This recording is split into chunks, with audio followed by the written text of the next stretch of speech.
Ladies and gentlemen, please take your seats. You know, you've got to appreciate the Trailblazers. And if you're within the sound of my voice, that must mean that you're in the seats with once more. As always, my name is Dave Voigt, and I'm the host of this podcast where I sit down with a wide-ranging variety of entertainment industry professionals and pick their brain about current projects, a state of the industry, how they got started, and so very much more in a light and in a conversational fashion. And, if you like how we do things around here, I am going to go out on a limb and assume that you do. Uh, what was I going to say? Yeah, please keep listening and subscribe. Hit that subscribe button, give us a 5-star rating on your podcast provider of choice. We're available pretty much everywhere. Places like Apple, Amazon, Spotify, Google, and plus we archive every single one of our episodes of our of our show at our YouTube channel. So give us a like and subscribe there as well for this audio only experience. And on top of all that, if you want to check out what we got going on, find us on the social medias. We're on the Facebook, the X, the Twitter, the Threads, the Blue Sky, the Instagram. There's too much. There's really too much when it comes to social media, but we're in the seats for all sorts of fun updates. And finally, and I do dare say most importantly, please pay us a visit over at intheseats.ca for all the latest and greatest for the world of film, television, basically the moving image at large. Because guess what? If we love to watch it and write about it and talk about it, we love it all that much more when you come by and read about it and listen about it. So please do us that ultimate kindness. Come on by and pay us a visit. On this episode, we got a fun one. It's been doing the festival rounds and is about to have its very own Cineplex event screening coming up. Check your local listings at a theater, Cineplex theater near you. But it is from one of our favorite documentarians, Canadian documentarian, because we love our CanCon, Stacey Tenenbaum, and it's the film called Tough Old Broads, and it is the story of three trailblazing women, Kathrine Switzer, Siila Watt-Cloutier, and Sharon Farmer, who, in their own ways, in their own fields, broke ground and broke barriers and continue to do what they love even now in sort of their later years in life, as it were. And it's a testament to the proof that no matter your age, you can follow your dreams and you can change the world. And it's a great documentary. It's really a nice uplifting piece from, like I said, Canada's own Stacey Tenenbaum, who's done a number of fantastic documentaries that I think we've had her on the show before, and we've talked about them and reviewed them. And she's a great filmmaker. But we talked about the idea behind this film, talking to these three amazing women, and just sort of the experiences therein. Because again, this is one of those movies that, in a world where, quite frankly, there's a lot of crazy shit going on, this is actually really nice. This is a nice story and one that deserves to be shared. So go check your local Cineplex listings for Tough Old Broads. It is having its Cineplex event screening. Let me pull that up for you right now, actually, so I can tell you where and when to go buy your tickets. Go check your listings. It will be this Saturday, March 28th. But first, enjoy our talk with Stacey, because between you and me, it's a darn good one. But I mean, Stacey, obviously, great to see you again. And obviously, congratulations on the film, and thank you so much for the time today. I appreciate this. Well, it's great to see you too. Now, And thank talk to you. me about the origins of wanting to tell this story, because I mean, I will admit, I mean, it was engaging. I loved it. These tough old broads sort of got into my heart, and I mean, I did not know a lot of these stories, and particularly Catherine. I mean, I was really kind of clueless about Catherine's story. Oh, wow. Oh, that's interesting because I think Catherine is the most well known out of the three of them. There's a very famous photo of her getting pushed out of the Boston Marathon, and it kind of gets circulated on the internet and social media and stuff every now and then. Because it's so shocking, right? Like women nowadays don't realize that like women weren't allowed to run marathons. There was no such thing as a sports bra. There was no clothes for women to run in.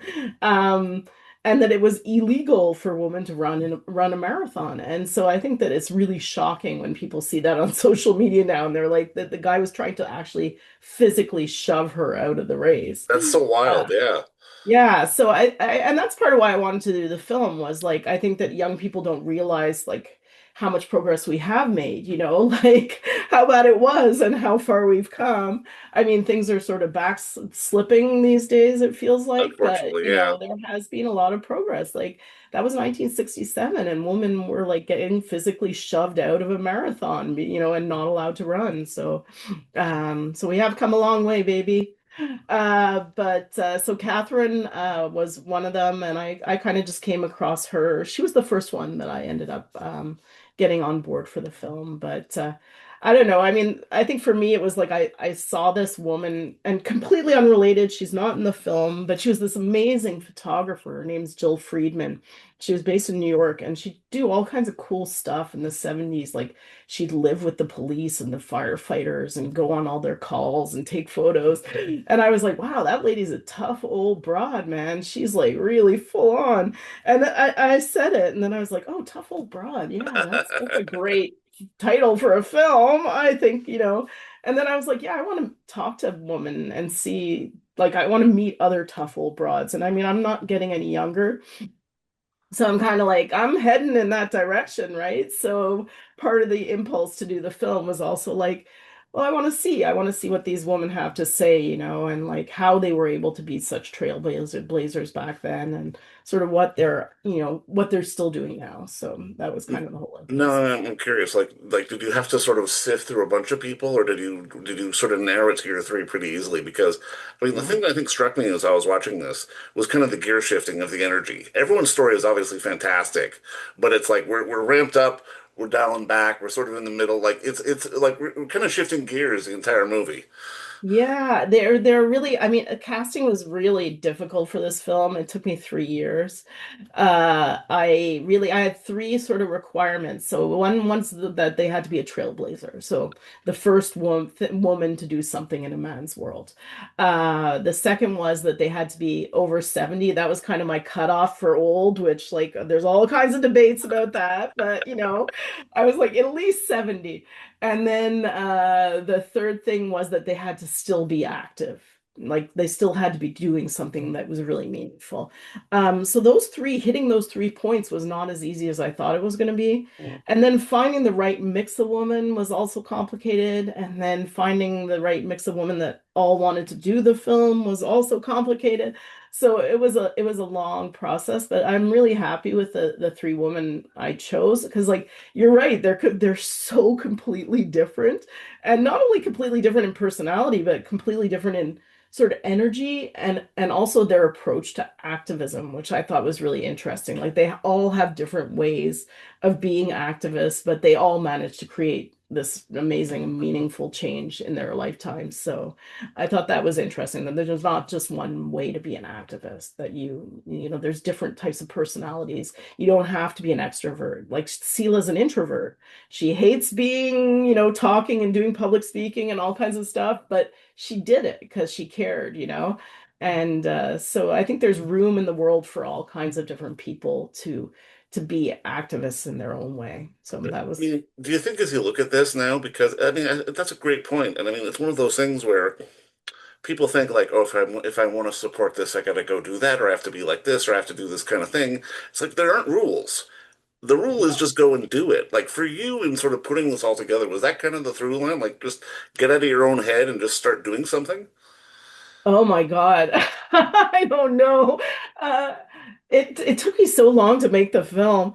And I don't think I was actually conscious about it. I mean, I'm always just doing stuff Right. because that's kind of, I mean, but it's like it's the same with the woman in the film. Like I have a passion. My passion is filmmaking. I have stuff to say. I want to communicate to audiences.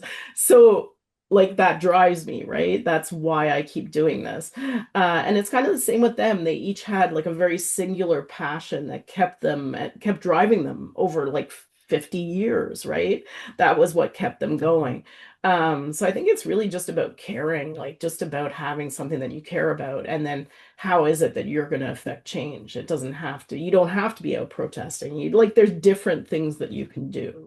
So I think that it's just having the passion and caring, first and foremost.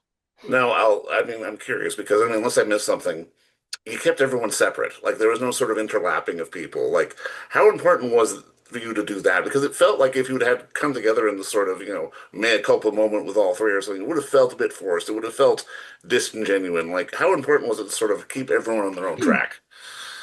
It's kind of, I mean, it wasn't, it's kind of like their stories don't intersect. They don't know each other. They've never, so for me, it didn't like it was just natural that their stories wouldn't, like, why would I do that? Although they are, I'm having two of the old broads meet for the first time in Santa Barbara. So that's going to be really, really fun. Like, sorry, I have a terrible cold. They haven't met. So they're going to be meeting at the film festival. Sharon Farmer and Kathrine Switzer are going to be there. Siila couldn't make it because she's at another event, but to have the two of them together, I mean, they're just such powerful, intense ladies, right? I think it's going to be quite incredible to have them both together. No, I mean, I gotta ask because obviously I've seen a lot of your films, and I mean, from the scrapyard to sort of the tundra of Canada and wrestling shows to these three tough old broads, like it definitely feels like there's an evolution for you of just not necessarily trying to make movies about topics or certain people, but just like going where the sort of the flow finds you, or sort of something that interesting, catches your eye. Like for you as a filmmaker, how important is that to sort of just go with your gut and just sort of be like, that's cool, I want to tell that story, as opposed to trying to sort of force something into a box. That's all I've ever done. I mean, I started my own company to tell my own stories. So yeah, I mean, since the beginning, my first film was about shoe shiners. So, it's like nobody believed I could make a feature about shoe shiners. They're like, how is that possible? But I did it. So I just make the films that I want to make, which is nice. And so far, I've managed to get them funded, which is even nicer. So yeah, it's been 10 years since I started my company. I did my first film at 46, um, and made five films since then. So it's been, yeah, and they're all great. I mean, not, I don't mean it like that. I mean, they're all the films I wanted to make, like, so yeah, that's cool.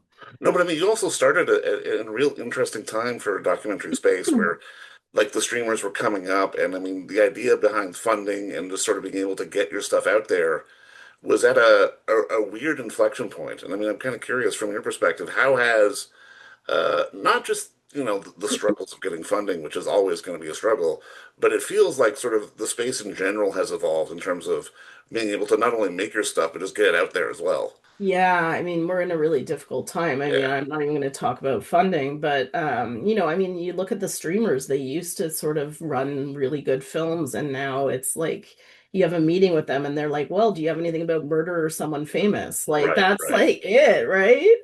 And it's like, well, that's not what I do, Like that's not my I don't jam. I don't play inside the algorithm. Yeah, so it is. It's definitely getting harder, but I'm still managing I have another film that's going like in production now. So yeah, I mean, I'm managing to keep on making my quirky films.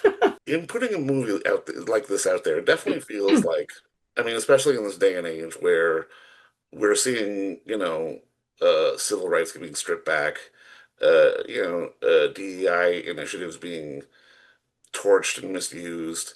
For you, how important is it to be able to just remind the world that positive things are capable, or positive things are possible, if you just sort of, roll up your sleeves and go out and just sort of put your mind to it, as opposed to sort of the doom scrolling sort of society that we've kind of locked ourselves into, going like, oh shit, what happened now, kind of thing. If you can break out of that, then real positive stuff is possible. Yeah, I mean, when I started the film like 6 years ago, things weren't quite that bad. Right. It's been getting progressively worse. Women's rights you didn't mention, but like Roe v. Wade, the Yeah, of whole, course. I Yeah. mean, it's just so bad. So yeah, it was a really kind of intense time to be making this film. But I think it's such an important message is that like to know that change is possible, especially at this time, which is such a dark time in America, especially, like to know that things get better or they can get better. You just have to work at it. And that, there's kind of like it's not a straight line to get to where you want to get to, It's like there's you move forward, and then there's like a lot of backsliding, and then eventually like real progress is possible. So I think it just happened that this film's coming out at a time where I think people are really gonna need to have that message, Well, and like it's that kind of idea where, I mean, it does feel like, especially in sort of, recent years past, things would get over politicized or things would sort of have a label on it that could turn people off. Where now it's being boiled down to the brass tack of, like, just don't be an asshole. Like, be a good person and try to do something positive in the world. yeah, that's pretty much it. I kind of, I mean, the film's called Tough Old Broad, so I don't think people really know yet how political it is. So they're like, But oh yeah, it's film not about Tough Old trying to be Broads. political, though. I think that's why it works. Yeah, it's not overtly political, but I mean, these women are activists, Well, like yeah, full yeah. on, each of them. But everybody's kind of like, oh yeah, a film about tough old broads. Everybody knows a tough old broad. People love tough old broads. So I'm hoping that like, it'll just get a lot of people into cinemas just to want to be a part of seeing a film about tough old broads, and then they'll get that message, right? That message of hope. So I'm hoping that will be really empowering for people. Now I'm curious, how has, because obviously you've done a few films, we've talked to each other a few times on festival runs. How has sort of that experience changed? Like, do you still get the butterflies, or is it kind of old hat at this stage? I have to do a red carpet in Santa Oh, Barbara. wow, I find okay. it like kind of nausea inducing. No, I'm really like kind of shy, so it's not obvious for me to do these things. I was like more nervous but like once I start talking about my films, it's something I know how to talk about. So like, because I've been with them and lived with them for so long that I don't find these conversations difficult. I don't like talking to audiences, like going up in front of people. I really hate doing that. Being on the red carpet is like horrifying. It never gets easier. But like I love having conversations with cool people. Like that's great. So I don't know if it's changed much for me. I'm hoping that I'm getting better at it, but I don't know.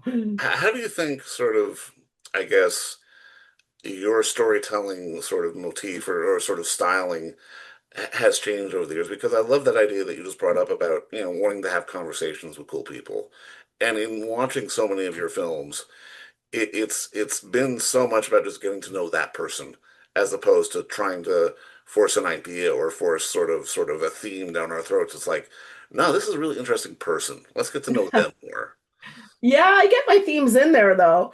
I mean, no, for me, character is everything. Like, I couldn't make a film with people that that I wasn't interested in or didn't want to spend time with. Because, like, it's not only the time you spend filming, it's all the time in editing. And, like, you have to like the person. But I figure if I like them and if they're interesting, other people will too. But I think all my films, like, they have great characters, but they also, I do a lot of essay films about specific topics. Sorry. And that hasn't changed. Like there's always this message in my films, and I sort of get those messages in a very gentle way, and hopefully a fun way too. Well, no, you do, but also at the same time, you've got such a great eye for being able to not only find character, but be able to frame them in some real beautiful photography. Because I think back to Scrap, which obviously was Yes. gorgeous, and I mean, there's moments with Siila where we just sort of see sort of the countryside, and I mean, it's it's it's a rare dichotomy to sort of see a documentary filmmaker still want to have cinematic moments. Yeah, I mean, I really care about stuff like that. I mean, I like some documentaries could, if you got a really good story and it's super gripping, like shaky camera's okay, right? Like it works, or like visuals that aren't that great. But I don't know, for me, it's like I just want them to look beautiful too. I really get off on aesthetics. I get off on sound in films too. Like I really love sound. So yeah, yeah, it's something that it's just my own thing that I like. I love those beauty shots. I love big cinematic shots, and yeah, I guess it makes it nicer to watch too. Hopefully, there's no shaky camera. My father's cousin came to my first film, and he came out of the film, and he said, "Oh, it doesn't look homemade." And I was like, yeah, yeah, it doesn't look homemade. And I wanted to put that on all my posters from now on, right? It doesn't look homemade. So I thought that was great. That's like my pride is like they're nice looking films, and of course, great DOPs that I've worked with. So Van Royko's done a lot of my films. He did Tough Old Broads, and he's just a really, really super talented guy. So yeah, makes it easy.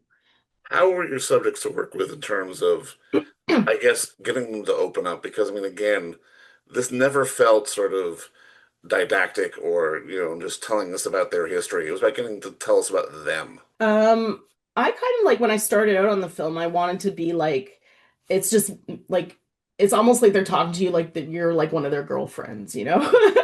And so, I mean, because I'm a woman, I think that made that easier. It's like you really get the feeling that they're just talking to their girlfriends about, something. And that's what I really wanted with the film was to have that kind of vibe. And I mean, we did become really good friends.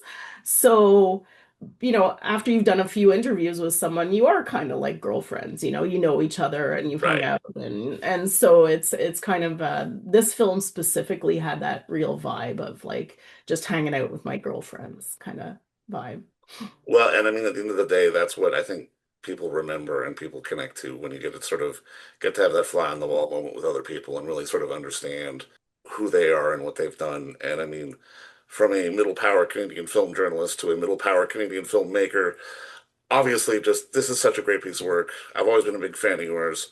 Congrats on the tour. Good luck in Santa Barbara, and thank you for the time. I mean, I really do appreciate this as always. Oh, well, it's great to talk to you, and it might not be the only time because we are going to have a theatrical release of the film across Canada coming up on to coincide with International Women's Day. So hopefully we're booking cinemas. It's been difficult because everybody's booked up for some reason, but that's what we're trying to put together is a release across Canada on the 8th. Oh, the 8th of 8th of March for International oh, Women's Day. so it'll turn that soon. Oh, that's fantastic. Yeah, yeah. So we'll definitely be in touch with you about that as we get our dates booked because it's important for me to have a Canadian release and it's always great fun to have the film in cinemas too and to be able to experience it with people in the room. So yeah, I'm really excited about Well, that. I mean, I was going to ask you off the record if we were seeing it at the end of April, but obviously we're going to see it a lot sooner than that. So, Yeah, fantastic.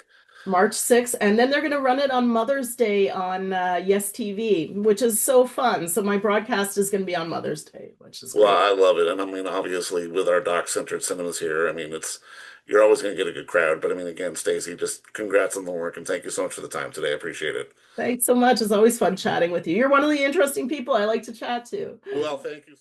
And don't forget to visit our friends over at Bay Street Video for all your DVD, Blu-ray rental, or purchasing needs this summer, as they are still open for curbside and some mailing delivery as well. Over at 1172 Bay Street, Toronto, Ontario, Canada, you can give them a call at 416-964-9088. That's 416-964-9088. Or send them an email at baystreetvideoto@gmail.com for any of your DVD and Blu-ray needs.